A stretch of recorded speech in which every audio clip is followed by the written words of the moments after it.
The lecture room was quiet, not silent, and quiet. There is a difference. Today, we will speak about silence, but before we begin, let us understand something essential. Silence is not merely the absence of sound. If silence were only the absence of sound, then a quiet room, an empty forest, or the deep night would be enough for realization. Yet many have sat in quiet rooms while the mind remained loud. Many have gone into the forest and carried the whole world inside them. So when we speak of silence today, we are not speaking of outer silence.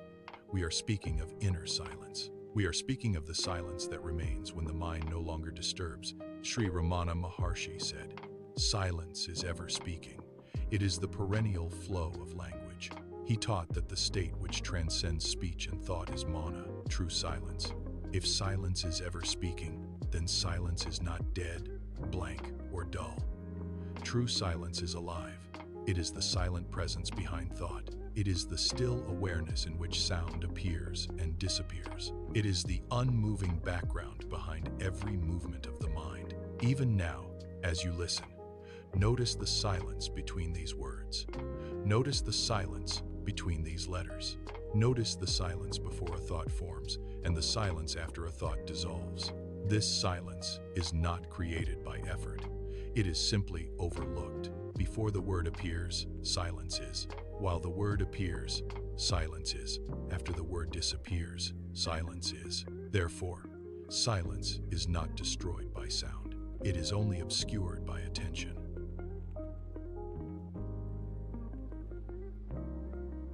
Let us define silence. Silence is the natural stillness of being when the mind is no longer grasping, resisting, naming, or becoming. This silence is not manufactured. It is uncovered. You do not force silence. You do not command the mind to be silent. Suppressed thought is not silence. Controlled thought is not silence. A quiet personality is not silence. Silence is what remains when identification with thought relaxes. Nisargadatta Maharaj said, "To go beyond the mind, you must be silent and quiet. Peace and silence, silence and peace. This is the way beyond." He was not speaking of outer quiet. He was pointing to the inner quiet where the mind is no longer the master. The mind says, "I must understand silence." But silence does not belong to understanding. The mind says, "I must experience silence." But silence is prior to the experiencer. The mind says, "I will become silent." But silence is present before the desire to become silent arises. So, the seeker's first mistake is this. The seeker tries to reach silence as though silence were somewhere else. Silence is not somewhere else. Silence is here, before the effort to find it.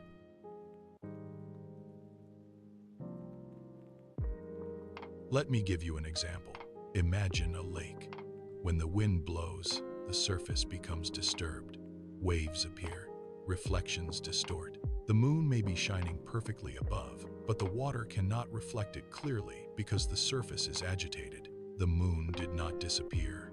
Only the surface moved. In the same way, the self does not disappear when thoughts arise. Silence does not disappear when the mind becomes restless.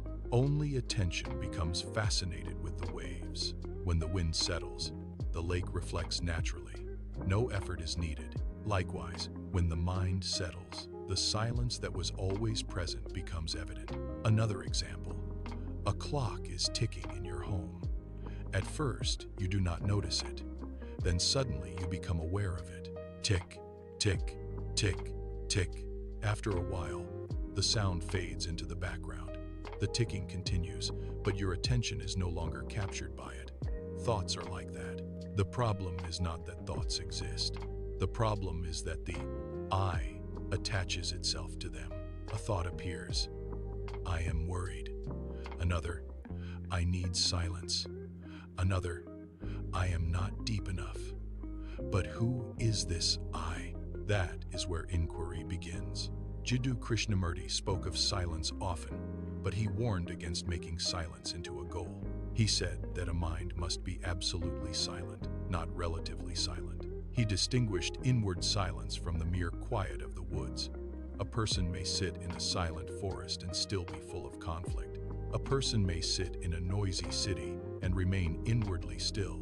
So silence is not dependent on environment. Krishnamurti also said that silence cannot be produced by discipline, imitation, or suppression.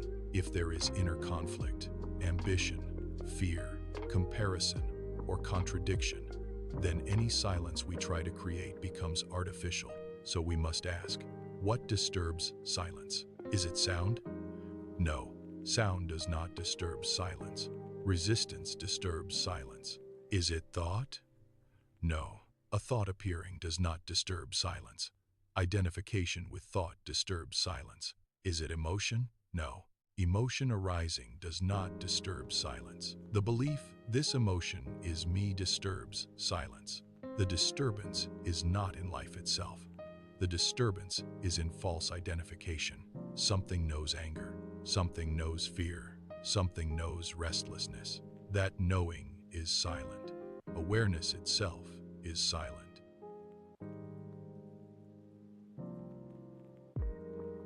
Now we will do an experiment. Close your eyes if you are comfortable.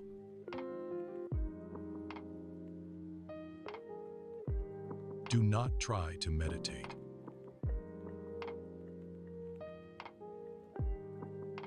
Do not try to become peaceful.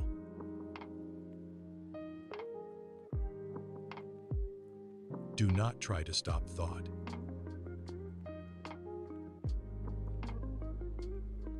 Simply sit.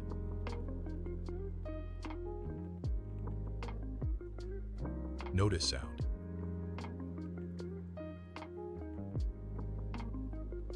Notice sensation.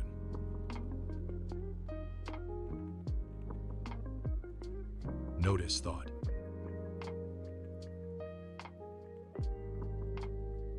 Do not name.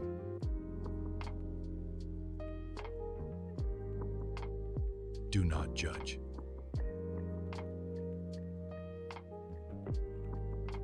Do not follow.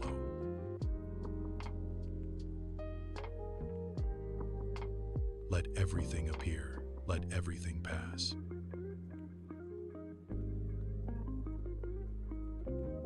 Now ask inwardly, what is aware of this? Do not answer with words. Do not say, I am awareness. Do not say, the self. Remain still.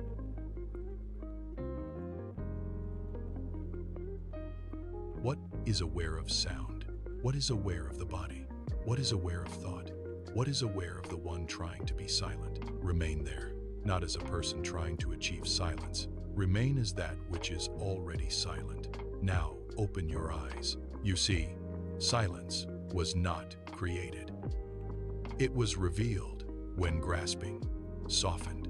This is why Ramana called silence the highest teaching. Words can point, but silence reveals. In silence, you do not become the self.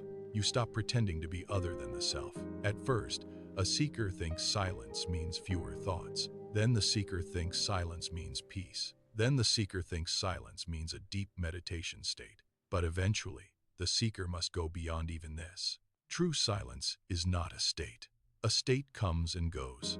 But the silence we are speaking of is the background in which all states appear. Do not cling to a silent experience. Do not say, yesterday I had silence, today I lost it. What came and went was an experience. True silence did not come and go. Only attention moved.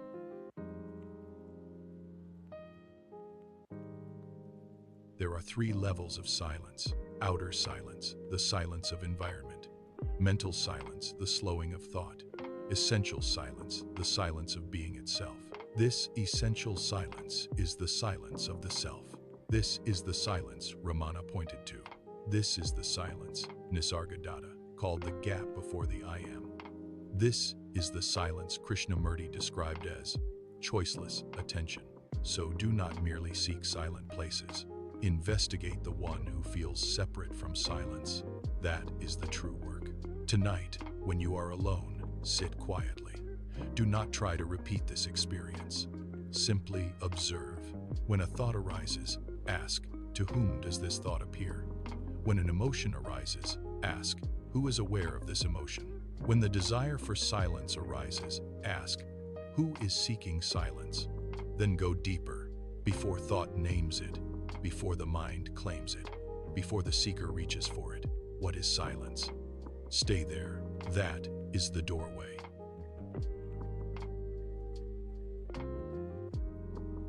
If this teaching on silence spoke to you, take a moment to sit with it. And if you'd like more content on self-inquiry and awareness, make sure you like this video, share it, and subscribe to Beyond the I Am. Your engagement helps this teaching reach others who are also searching for clarity and inner stillness. Until next time, stay with the inquiry before thought names it. What is silence?